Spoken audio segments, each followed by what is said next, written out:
We gotta love it. Good evening and welcome to a regularly scheduled meeting of the City of Hartford Common Council. Everybody is here, which is a wonderful thing. I'd like to call this meeting to order, except Justin Webb.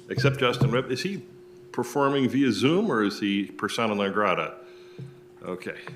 Except for Justin Webb, who is Absent and excused. Thank you very much. I'd like to call this meeting to order and ask if you please join me for the Pledge of Allegiance. I pledge allegiance to the flag of the United States of America and to the republic for which it stands, one nation under God, indivisible, with liberty and justice for all.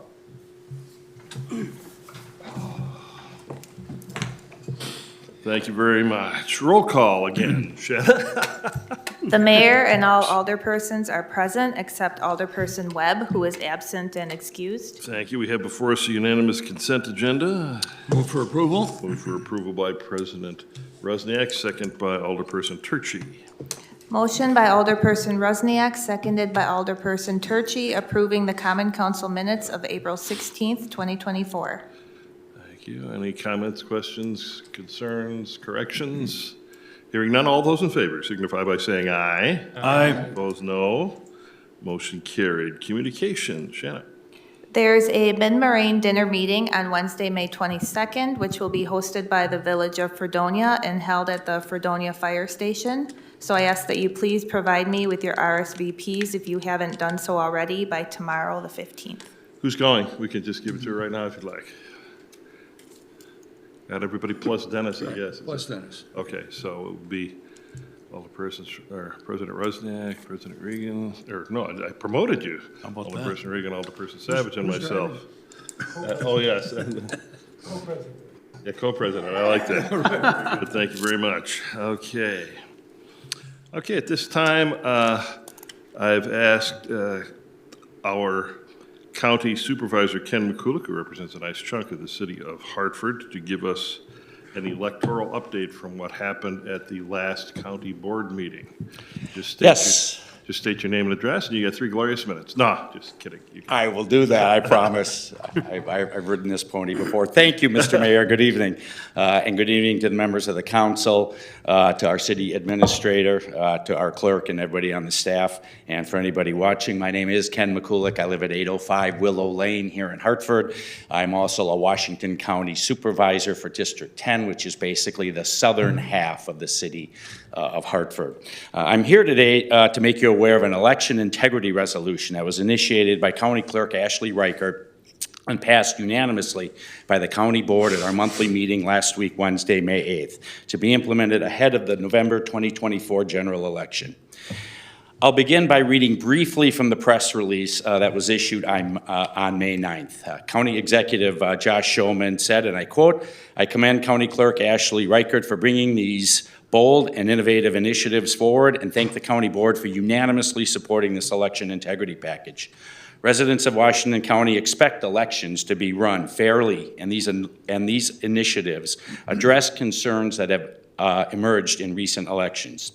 Our goal is to bolster public confidence in the process, and I'm proud that we're the first county to fund additional election integrity measures for November's crucial election. I look forward to local municipalities cooperating to effectuate these initiatives and encourage other counties to follow suit." County Clerk Ashley Reichert said these measures can significantly reinforce the electoral process's integrity and assist in enhancing public confidence in the democratic system.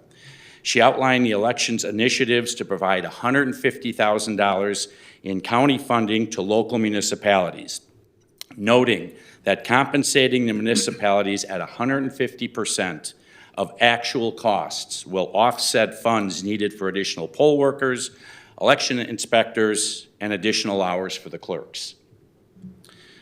A bullet point to that, and the first one that is important, I feel, provide enhanced in-person absentee hours on a voluntary basis that will allow our communities to provide extended voting hours, currently only available pretty much in larger cities. The other parts of this are to include election audits on the night of the election, and that'll be via voluntary municipal participation, countywide election audit. We are seeking to discontinue central count through buying back machines previously brought by some municipalities and return to the standard precinct-based process upon municipal approval. I want to state the city of Hartford is not one of those municipalities. That is the city of West Bend and the village of Germantown. So they'll have the option to sell back their central count machines and return to a precinct-based counting method. This will allow for the count of absentee ballots at polling locations rather than them being transferred to another location. And finally, replace cloth voting machine cases with hard cases to better protect the expensive equipment. So this would pay not only for the immediate cost of the extra poll workers or chief election inspectors, but also all or most of our clerks' time. This incentive opens the door for an optional expansion of early in-person voting. Places like Madison and Milwaukee offer an incredible amount of hours of convenience for their constituents for early in-person voting. In many rural communities and villages, you'll need to schedule an appointment to do so. I want to stress that this will be up to each local election clerk to decide if they want to expand their early voting hours. The county cannot mandate this. So this is going to be up to all of you and to her. I certainly hope that the city of Hartford will take advantage of this initiative and maximize the opportunity for our constituents to early vote.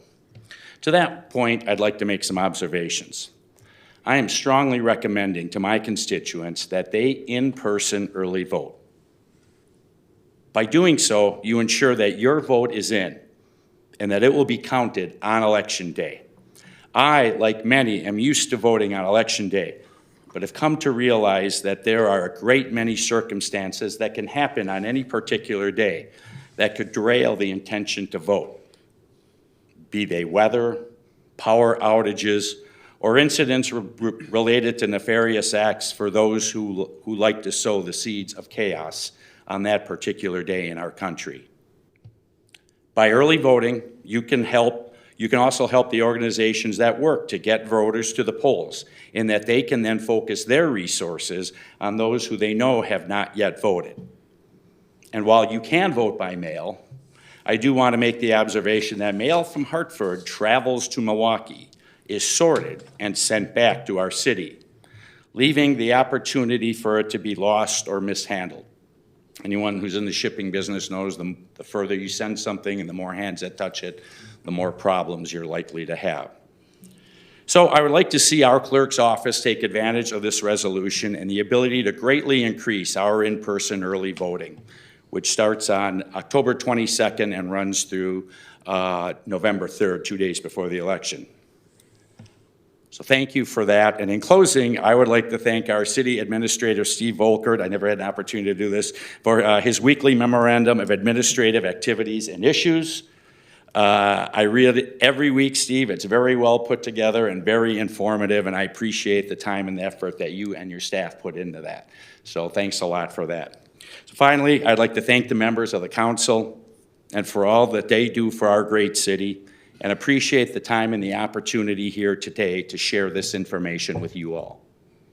That's all I have, and do you have any questions? I will open it up if you would have a question for Ken. Guess what? You're free. That's it? That's it. Thank you very much. Hope everybody has a great evening. Oh, no, you have to stay, just for the whole meeting. New rules. Yes. Have a good Start tonight. That's the cost of that time. Okay, at this time, we have appearances and citizen comments. Anyone wishing to appear in front of the city, any citizen of the city of Hartford, welcome to come up. You have 3 glorious minutes. Second call, third call. Okay, hearing none, the mayor's report. The one big thing I have to announce, of course, is the auto show happening this Saturday, May 21st, right on Main Street. Always a good time.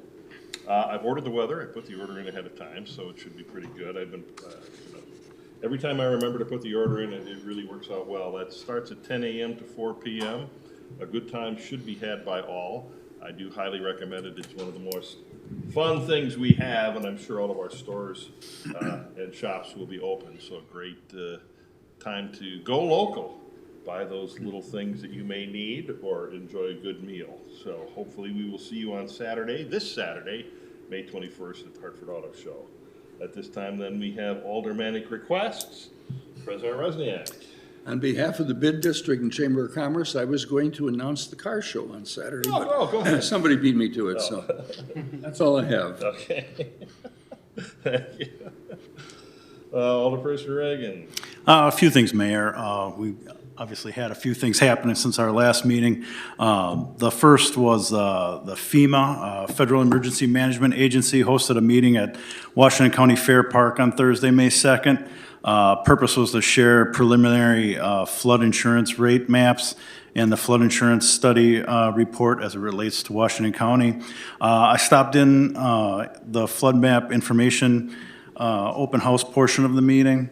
There was a good turnout, and as you can imagine, there was a lot of interest and a lot of questions. So, I also attended 2 events on Friday, May 3rd. The retirement of Fire Chief Paul Stevens down at the firehouse was the first. It was a really nice send-off for someone who really did a great job for our fire department and the community. So, the second was the grand opening of Centennial Park. What a great addition the new pavilion is there. So that was really nice as well. And finally, just a quick note on the Mid-Moraine Legislative Committee meeting that was held on Wednesday, May 8th in Jackson. There was a presentation by the Village of Jackson engineer regarding wastewater treatment matters. The city of Hartford should be thankful for the position we're in concerning that. So You bet. that's all. And because my mic was off, I'll go back to you if you want to say something about the car show. There's a car show downtown Saturday. Great car show downtown 10 a.m. to Saturday. 4 p.m. Thank you very much. Be there, be square. Alderperson Curley. Several items, Mr. Mayor. Board of Review had a meeting on April 25th. There was one item on the agenda. Walmart objected to their real property assessment, and a waiver hearing was held, and we granted a waiver to Walmart. This allows them to take their case directly to circuit court, where they currently have other cases pending. The real estate data for calendar year 2023 represents an increase of approximately $40,268,600 to the city of Hartford, which is an approximate 2.3% increase on total assessed value of all locally assessed real estate, excluding Department of Revenue assessed manufacturing classified parcels in the city of Hartford for both Dodge and Washington counties. Secondly, the Police and Fire Commission had a meeting on May 8th. We swore in Anthony Burgard as the new Chief of Fire and Rescue and the Director of Emergency Government. The commission established an eligibility list for the position of full-time firefighter paramedics for the term of 1 year commencing on May 8th, 2024, to include the following names in alphabetical order: Pamela Burnt, Olivia Olson, Megan Perrins, and Kathleen Zeisky. The commission confirmed Chief Burgert's appointment of Olivia Olson and Megan Perrins from the eligibility list for the position of full-time firefighter paramedics on or after June 1st, 2024, subject to successful completion of all pre-hire conditions. On to the police department. They confirmed the Chief McFarland's promotion of Lieutenant Thickens to the position of police captain on or after July 8th, 2024, pending approval of the Finance and Personnel Committee and Common Council. They also confirmed Chief McFarland's promotion of Sergeant Zwicky to the position of police lieutenant following Lieutenant Thickens' promotion to police captain. Finally, in the election of officers for the next 2 years, Chris Renke was elected president of the Police and Fire Commission, Joe Donnerman vice president, and Kim Schumacher as the new secretary. And lastly, this Thursday is the Washington County Law Enforcement Memorial Service which will be held in West Bend at the County Fair Park and Conference Center Pavilion. And this yearly event honors law enforcement officials who have given the ultimate sacrifice in service to their community. It will include honoring the 3 law enforcement officers who have died in the line of duty in Washington County, including Hartford's Marshal Leonard Scherer, who died on duty in 1904. So if you're planning on attending, it's 7 o'clock at the State County Fairgrounds. That's it, Mr. Mayor. Thank you very much. Very thorough. Appreciate that. Alderperson Garza. Nothing tonight, Mayor? Alderperson Turchi. Nothing tonight, Mayor. Alderperson Savage. I have nothing tonight, Mayor. Alderperson Kohler. Nothing tonight. Alderperson Fulop. Want to thank everyone that participated and arranged the Centennial Park opening. I attended. It was a nice event, so thank you all. That's it, Mayor. Thank you very much. Next, we have standing committee reports for Finance, Personnel, Public Works, and Utility, all nothing. Nothing. Which is interesting. Next, item number 10, resolutions and possible actions thereon. First, resolution number 3675, a resolution authorizing the Common Council of the City of Hartford to adopt the 2024 Statement of Project Intentions for the Hartford Municipal Airport's 6-year improvement plan. And we get a guest appearance from Mr. Airport himself, Daryl Krantz. Good evening, Mayor, and all the people. This is part of my homework assignment from the Bureau of Aeronautics. Every 2 years, we put in a statement of intentions and what we'd like to do at the airport.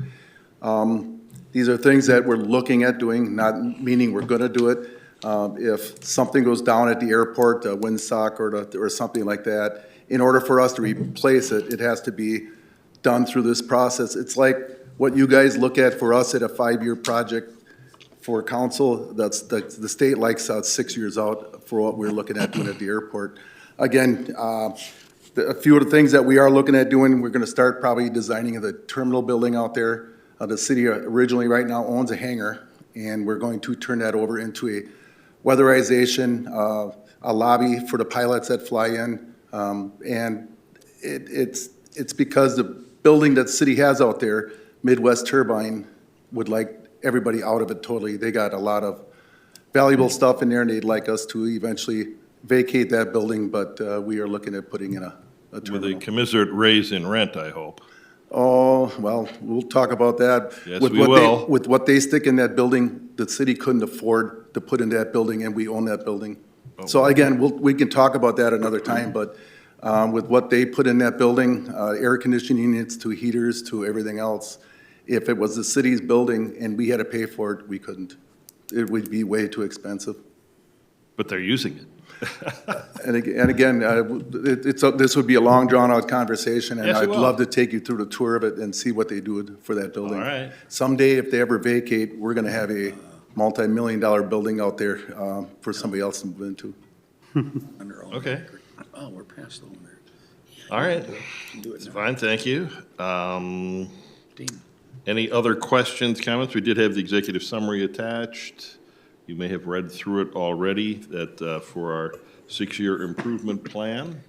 Dean has a question. Oh, I'm sorry. Yeah, okay, go ahead. Dean. Well, it's one question, it kind of relates to Mr. Kranz, but it also pertains to all the other departments in the city, and that is, we're about 2 to 3 weeks away from opening the pool, and we've also got other, well, my question is, how is the status of hiring for part-timers for the summer?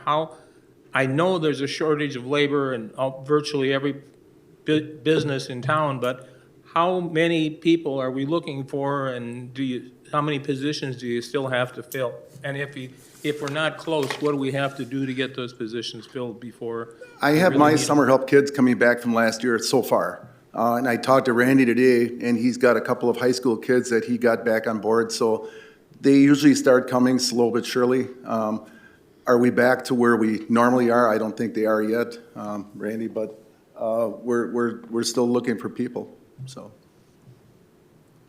I don't know if it grows much longer, you won't be able to see my fire hydrant becoming across the street, so, yeah. It's this time of year, and then before the holiday season, the parks are busy, we're busy. We're trying to get the whole downtown cleaned up and looking nice for this weekend for the car show.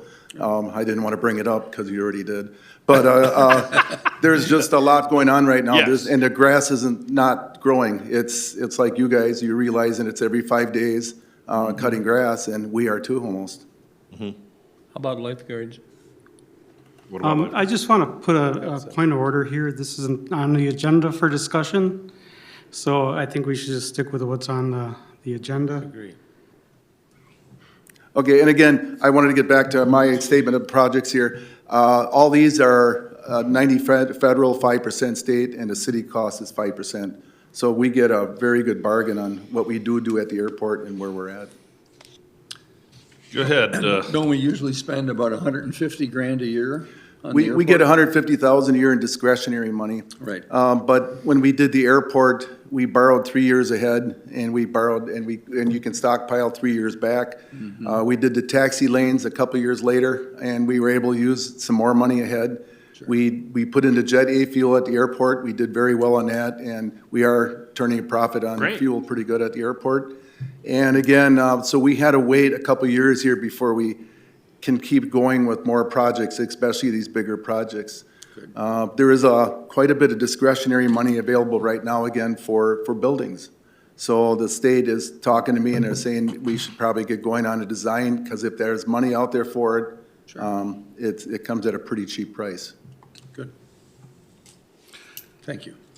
Okay, would look for motion on Resolution 3675. I motion to approve. Okay, motion to approve by Alderperson Kohler, second by Alderperson Curley.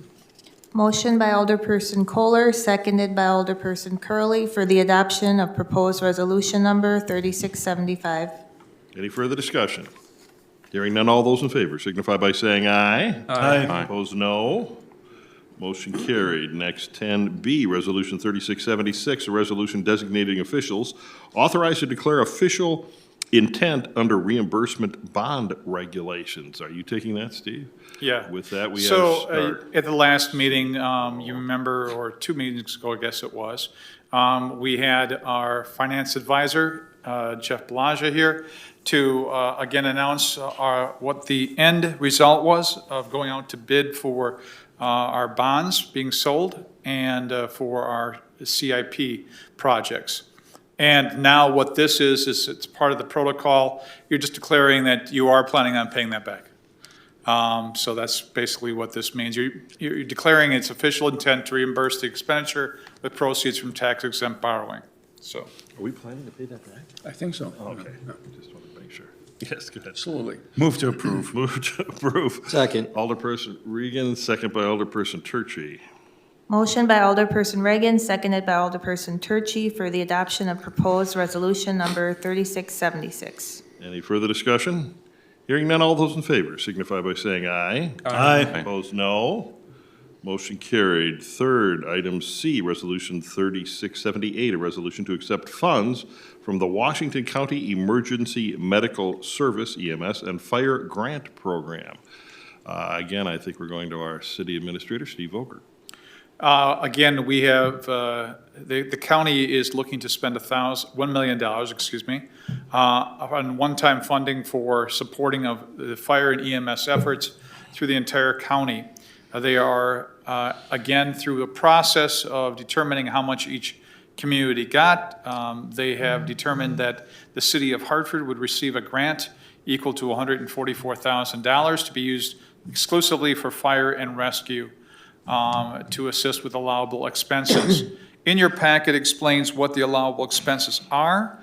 We received this letter on a week ago Friday, the same day in which we retired our former chief, and I sent the letter over to our new chief and said, tell me what you need to use this on. And so he is looking at his CIP projects and also looking at other projects he has planned for the coming year. One such project, of course, that we're working on right now is the remodel of the existing Firehouse 1, and which may be coming in a little higher than we anticipated, and original quotes had come in on. So This will help us to cover that, but also any other expenses that they had already previously decided that they were going to need. So the first step in this, as you read the executive summary and also the information from Washington County, was that you need to first pass a resolution accepting the $144,000. Okay, we could do this either way. You could say, raise your hand if you don't want $144,000. But actually, we'll go with the way of looking for someone to make the motion to, we'll have Alderperson Savage, second by Alderperson Curley. Motion by Alderperson Savage, seconded by Alderperson Curley for the adoption of proposed resolution number 3678. Any further discussion? Hearing none, all those in favor signify by saying aye. Aye. Opposed, no. Motion carried. Finally, letter D, resolution number 3681, a resolution approving the City of Hartford to enter into a developer's agreement with Ridgedale Village LLC, which is Kenneth M. Entermanian, am I pronouncing that correctly? Close. Registered agent for the development of a senior living facility contingent upon the creation of a new tax increment district. So that's, we're voting on separately is the district. This is just, I'm assuming, to approve to enter into the developer's agreement, correct? That is correct. And with that, we have our city planner, Jason Maas, Jacob Maas. One of these days, I'll get it. That's Both all of right. you. Yes. Oh, my gosh. That's why I didn't recognize you. I know, no bow tie. Nice Yeah, tie, I was gonna nice say. tie. Former Alderperson Carroll made a mention last night that he never sees me in a regular tie, so I thought I'd throw everyone off today. So, It worked. You did. Yep, thank you. looks good. Thank you. So what we have here in front of you is Ridgedale Village is proposing to develop a 96-unit senior living facility. If you know where this is located by Aurora Medical Center there. They already have the senior living condos there, which are not assisted living. This one would be assisted living facility with memory care. So they're looking to develop this. We did a conservative estimate working with the EDWC of $21,078,242 for the proposed development. And using that, we based off our increment for the property and what it would cost to, what we would get in return for increment, as well as what they could possibly get for increment. So they originally asked for $4 million in TIF financing. Obviously, looking at that spreadsheet, we couldn't swing that. But we could do $3 million upfront. They did have the option of a little over $4 million over the life of it at pay-as-you-go, but they did not want that. It was to finance gap funding to start the development itself, so they needed the funding upfront.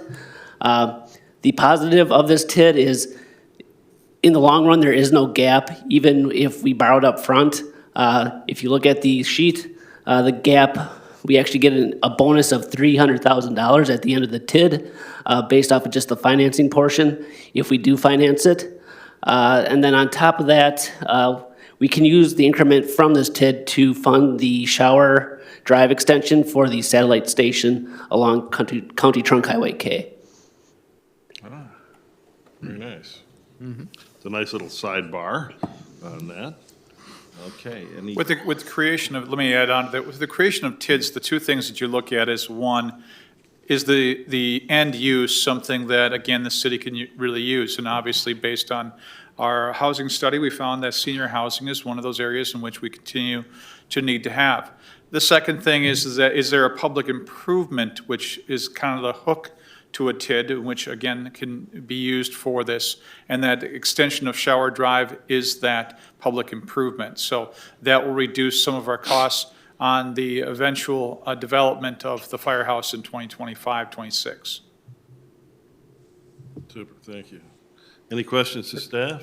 Okay, Jeff, go ahead, please. So we're going to vote on just the development agreement, and the TID comes later, correct? Yep, Based on correct. the So you're approving the developer's agreement contingent upon your approval of TID 13. Understood. Okay, any other questions? If not, would look for a motion to move forward. I'll move to approve. Okay, moving forward with, what, Vice President Regan? Are we calling you now? Oh, Alderperson Regan? Second by Alderperson Kohler. Motion by Alderperson Reagan, seconded by Alderperson Kohler for the adoption of proposed resolution number 3681. Any further discussion? Hearing none, all those in favor signify by saying aye. Aye. Opposed, no. Motion carried. Thank you. No ordinances. It looks like we round out with our city administrator's report. Steve Volkert. All right, item number A is discussion in consideration of rebranding the Recreation Center indoor pool to now be identified as the Hartford Family Aquatic Center, sponsored by the Lutz Family Foundation. And here to tell us more about that is our Park and Rec Director, Randy Watashik. Good evening. Back in 2023, the Hartford Park and Rec Department had $300,000 worth of capital improvements to the indoor pool. Staff solicited donations towards these projects. Staff first approached Signacast, who is the current name sponsor of the indoor pool. They agreed to donate $50,000 over a 5-year period.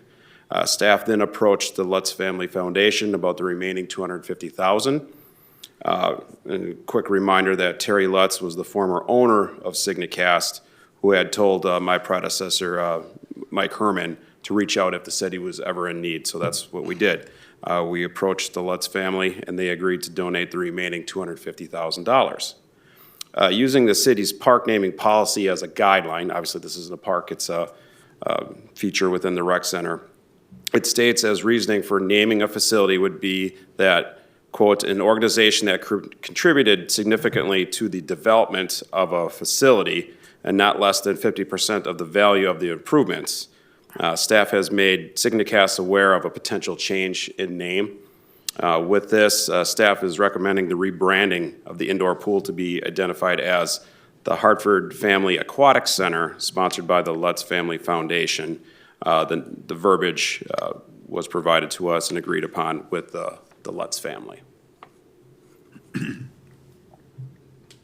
Sounds pretty straightforward. Go ahead, President Resniak. I think we should all be extremely grateful to the Lutz family. $250,000 donation is above and beyond most people, so very big thank you to the Lutz family. They put in a lot to the Veterans Aquatic Center, too, as well as. Correct. Yes. So Yes. they continue to be a tremendous benefactor to the city, which is a Along wonderful with thing. Danny Dulock and his wife, who Yep, invested correct. in downtown Hartford. Yes, Yep. They also donated towards Centennial Park as well. right. That's right, yep. So, super. Great to have families like that. Okay, does that mean you are moving to? I'll move to approve. Okay. I'll second. Second for Joe Kohler. Motion by Alderperson Rusniak, seconded by Alderperson Kohler, approving the rebranding of the Recreation Center indoor pool to now be identified as the Hartford Family Aquatic Center, sponsored by the Lutz Family Foundation. Any further discussion? Hearing none, all those in favor signify by saying aye. Aye. Opposed, no. Motion carried. Steve? The next item on the agenda is recommendation to approve option 3 from Signworks for the new indoor aquatic center signage, including installation for the total cost of $4,175.58. And Randy Watashik will tell us more. Typically, this item would fall underneath unanimous consent because we were within budget, but since I needed the approval of the naming process, because that's what's going to say on this new sign, we had to follow this process here. So this was voted upon and passed by Park and Rec Commission here in May. The 2024 CIP budget included $20,000 in approved funding for the repainting of the walls and sign replacement. Last month, $15,750 was approved for the painting. Staff is recommending option number 3 from Signworks of Hartford for the creation and installation of a new indoor sign for $4,175.58. So, just in keeping with lining up, just kind of one of these perfunctory things that we just have to do. So, would look for, Alderperson Regan, second by Alderperson Savage. Motion by Alderperson Regan, seconded by Alderperson Savage, approving option 3 from Signworks for the new indoor aquatic center signage, including installation for a cost not to exceed $4,175.58. Okay, we have a motion and a second. Any further discussion? Hearing none, all those in favor signify by saying aye. Aye. Opposed, no. Motion carried. Thank you. Steve? Item number C, discussion and consideration of approving the appropriate city officials to enter into a contract with Payne and Dolan Incorporated for the 2024 asphalt pavement program base bid with alternate number 1 accepted as an estimated cost of $197,437.55. And here to talk more about that is our Department of Public Works Director, Dale Cronz. Airport to this. Good evening again. This is part of our overlay program that we do every year for asphalt. But what we did this year to get better pricing is we added Randy from the Parks and Recreation. We also added Pleasant Hill Cemetery and Independence Park parking lot on with this, the cheaper prices. If you go through the whole fiscal impact, you'll see the park came in a little higher, but the cemetery came in lower. So with the funding switching, moving back and forth, the prices came in very well. We have a lot of work to do to prep one of the parking lots to help Randy out, but overall, the prices came in good and we have the money and it fits into our CIP. At the project meeting today, we also discussed possibly adding more roads in the real near future because of the money that we did, the savings that we came up with, and we did carry money over from last year where we did not get much of the overlay program done last year. So, but prices came in well, and working with the parks and the streets, we're gonna get this. Wilson Avenue, looks like the end of June. The railroad's gonna come in and put a new crossing in. And we have Payne and Dolan, the contractor that did get this bid, working with them so that we can work, hopefully, 1 week shutdown to the whole road, and we'll get it done, hopefully at the end of June, that project. Boy, you don't hear that very often. Boy, the prices came in as expected or a little lower. It's like, it's just not something in 2024 that happens virtually at all. So it's nice to know that you guys are working together to drive the prices down. Thank you. I talked to Joe, the acting city engineer. He says we're very fortunate in this part of the state as there is asphalt companies to bid against. You go farther to the west where one company might own 2 or 3 counties and the prices are a lot higher. So by having competition around here, we're very fortunate to get better prices. Okay, President Rusniak. In reading the executive summary, and I looked at your map, the alley between Luce and Maple is included in paving? That'll be coming real soon. That's on our next executive summary. This is the overlay program. This one doesn't include that yet. Either But way, again, Tina and I and Justin can't wait until that gets done. you will see that one too, that, again, acting engineer Joe, he recommended highly starting to put some of these projects together with road projects, and we are getting good prices. Good. So we can assure the people on that alley that should get done? Yes. It will no longer be a no-wake zone. That's right. I'm gonna tell them, take a sign down. They got so much water in this alley, that guy put up a no-wake sign. I enjoy the humor. Older person full of. So, Darrell, looking at this, you call it resurfacing on the Independence Park, but there isn't a surface on Independence Park now, is there? No, there's not. It's been that way for many years. That's why Randy, I think, is gonna be real happy that this is finally getting done. And this is stage 1, I think, of what he wants to do. There was ways to try matching to what the asphalt came out to, but we have money that we carried over from last year. It's just better off getting it done all in one shot, the piece that he wants to do this year. So I see we're resurfacing the cemetery road by 3 inches, and you got an inch and 1.75, I would say. Let's just use the precision that you used. We couldn't round up and put a little thicker pavement there, because I think the frequency of use of Independence. That's on Wilson Avenue. We already got 5 inches of asphalt there, so if we grind off the top 1.75 inches, we'll be putting a new I'm 1.75 sorry, I'm looking at top. Independence Park parking lot, says resurface 1.75. There's no truck traffic on that. We're gonna be real good with one layer asphalt on there for a long, long time. If there's a lot of traffic on it, truck traffic, semis, yeah, you need a full 5-inch. Okay. I'm just thinking. Oh, no, You're again, gonna Joyce. put this much blacktop Yeah. on the road, and we're gonna have a decade of maintenance with all the activity that goes on in that space. And we're anticipating for that? crack seal program next year. No, again, that parking lot's been there for a lot of years, and it's been driven on for, how long has that parking lot been there? Probably, Randy, 20 years? So Oh, it's- I have all the it's potholes solid. memorized on Yeah, that oh, yeah, parking lot, it's for solid. sure, and so do a few others here on the council. So, but you are right, there could be maintenance down the road with it. It was a landfill at one time. Could stuff shift underground there? It could have 5 inches of asphalt, and if it shifts, you can have cracks too. All right, looking forward to this conversation with you, Darrell, even in your retirement. I'm sure I'll run into you somewhere. That's all I have, Mayor. Wanted to make my point, you know, you could round up. Yes, absolutely. It's just Okay. 0.25, you could round up to 2 inches and nobody would know. It's Wisconsin. You could pour concrete at 4 inches thick, and the next year you're filling cracks, so. Yeah, I get your point. Alderperson Philip, does that mean that you're moving to approve? I am moving to approve, Okay, yes. I like the irony. And second by Alderperson Savage.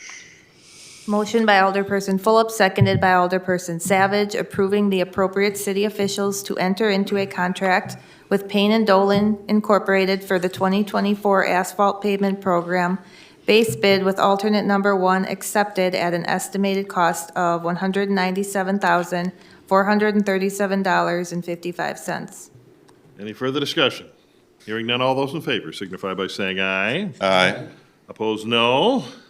Motion carried. For adjournment, Alderperson Savage, second by Alderperson Curley. Motion by Alderperson Savage, seconded by Alderperson Curley to adjourn at 7:42 PM. For adjournment, all those in favor signify by saying aye. Aye. Opposed, no.